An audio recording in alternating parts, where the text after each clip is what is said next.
हमारे गुरुदेव जिस दिन आएंगे बाइज्जत बरी होके आएंगे, और तुम्हारे गुरुजी अगर आ रहे हैं तो भैया जमानत पे आ रहे होंगे, हमें नहीं पता।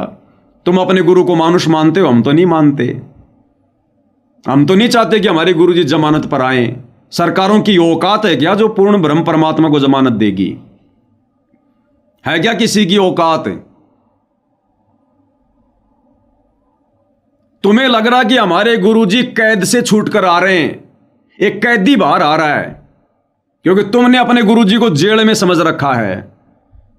तुम्हें खुशी इस बात की हो रही है कि एक कैदी जेल से बाहर आ रहा है, और हमारे लिए हमारे परमात्मा, हमारे गुरुदेव, हमारे पिताजी सदा सदा से हमारे घरों में विराजमान है। हमारे घरों में किस बात की खुशी?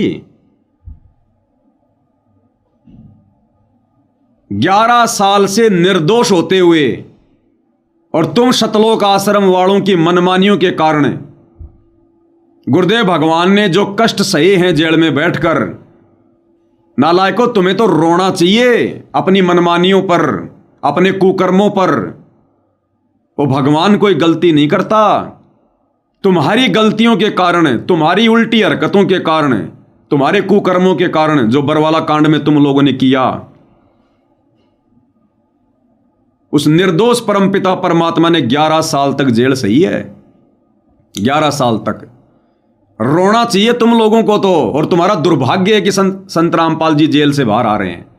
अगर तुम लोगों के अनुसार संत रामपाल जी जेल से बाहर आ रहे हैं तो ये तो तुम शतलोक आश्रम वालों का दुर्भाग्य है, क्योंकि जिस दिन सतगुरु रामपाल जी जेल से बाहर आएंगे उसके बाद तुम्हें माफी नहीं है। नालायकों, ये तो तुमने हाथ जोड़ने चाहिए कि गुरुजी अभी 6 महीने और जेल में बैठे रहो, ताकि हम अपनी गलतियों को स्वीकार करें, हम आपसे नाक रगड़ रगड़ के माफी मांगें, हम बरवाला कांड में किए गए कुकर्मों की आपसे माफी मांगें, रो रो के मांगें, ताकि आप हमें माफ कर सको। नालायकों, तुमने तो ये विनती करनी चाहिए कि गुरुजी अभी मत आओ, क्योंकि अभी तो तुम लोगों पे कोई असर ही नहीं है। अभी तुम लोगों को अपनी गलतियों का एहसास ही नहीं है। और यदि ऐसे में गुरुदेव भगवान आ गए तो वो परीक्षा का अंतिम दिन होगा। उसके बाद तुम्हारा क्या होगा? भले तुम भक्ति करते रहो, भले तुम अपने आप को भगत कहते रहो, लेकिन तुम सदा सदा के लिए रिजेक्ट हो, रिजेक्ट। और कौन सी बड़ी बात है भैया? कौन सा तीर मार लिया तुम लोगों ने ये कहकर कि संत रामपाल जी जेल से बाहर आ रहे हैं, संत रामपाल जी जेल से बाहर आ रहे हैं? अरे तुम लोगों ने नाक रगड़वा दिया संत रामपाल जी का चंडीगढ़ हाईकोर्ट में जज के सामने, अवमानना वाले मुकदमे में माफी मंगवा कर। जज ने कोई हाथ जोड़ के जमानत नहीं दे रहा, जज कोई खुश होकर जमानत नहीं दे रहा। तुम लोगों ने सतगुरु रामपाल जी से माफी मंगवाई है, माफी। पूरे हरियाणा ने देखा है, सरेआम अखबार में आई है। अवमानना वाले मुकदमे में संत रामपाल जी ने हाईकोर्ट के सामने मांगी माफी। नालायकों, अपने गुरुजी का नाक रगड़वाया तुम लोगों ने जजों के सामने। तब उस जज ने रहम करके, उस जज ने दया करके ये जमानत दी होगी। तुम्हारे हिसाब से गुरुजी कोई अपनी समर्थता के आधार से नहीं आ रहे। तुम लोगों ने जजों के सामने माफी मंगवाई है। और किस बात की खुशी नालायकों?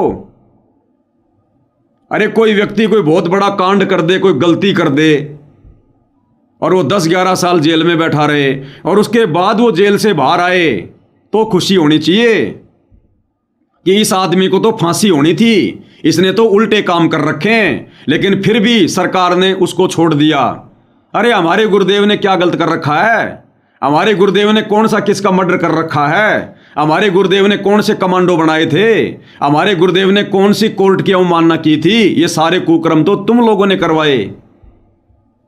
अपने निर्दोष बाप को तुम लोगों ने अपने कुकर्मों के चलते 11 साल तक जेल में रहने के लिए बाध्य किया, और आज तुम जो है वो खुशी मना रहे हो। रोना चाहिए, रोना। खुशी मना रहे हैं। और भाइयों और बहनों, मुझ पवन दास के हिसाब से सतगुरु रामपाल जी नहीं आएंगे। देखो, बाकी समर्थ है, समर्थ की अपनी मौज है। मुझ पवन दास के हिसाब से, क्योंकि अभी छटनी हुई नहीं है, अभी तो वो का वो गुंडा राज है, अभी तो वो का वो गुंडा राज है। क्या बदल गया गुरु के परिवार का? और ज्यादा बिगड़े हुए हैं। क्या बदल गया इन बड़े बड़े भक्तों का, और ज्यादा बिगड़ चुके हैं। अभी कुछ नहीं बदला। मुझ पवन दास के हिसाब से भले ही देशद्रोह वाले मुकदमे में सतगुरु रामपाल जी की जमानत हाई कोर्ट ने स्वीकार कर ली है, लेकिन भाई और बहनों, मेरी अंतरात्मा कहती है कि गुरुजी नहीं आएंगे। हो सकता है परमात्मा पल में क्या खेल खेल दे, क्या प्रेरणा कर दे, क्या रोड़ा अटकवा दे। मुझे नहीं लगता कि सतगुरु रामपाल जी अभी जेल से बाहर आएंगे। बाकी देखो, समर्थ है, मैं 2 कोड़ी का जीव हूं, मेरा आंकलन, मेरा आइडिया फेल हो सकता है, कोई बड़ी बात नहीं है। हो सकता है परमेश्वर ने आगे चल के और क्या लीला करनी हो, उनकी मौज है, उस पर कोई प्रश्न चिन्ह नहीं है। लेकिन जिस प्रकार से ये सतलोक आश्रम कमेटी वाले अपने प्रयासों के चलते गुरु को मानुष मानकर कोर्ट से माफी मंगवाकर और सतगुरु रामपाल जी को बाहर निकलवा रहे हैं, मुझे नहीं लगता कि सतगुरु रामपाल जी जेल से बाहर आएंगे। क्योंकि मेरी थ्योरी थोड़ी अलग है, मेरे विचार थोड़े अलग हैं। और आ गए तो भाई समर्थ है, उनकी मौज, उनकी मर्जी, कोई बड़ी बात नहीं है। लेकिन मुझे नहीं लगता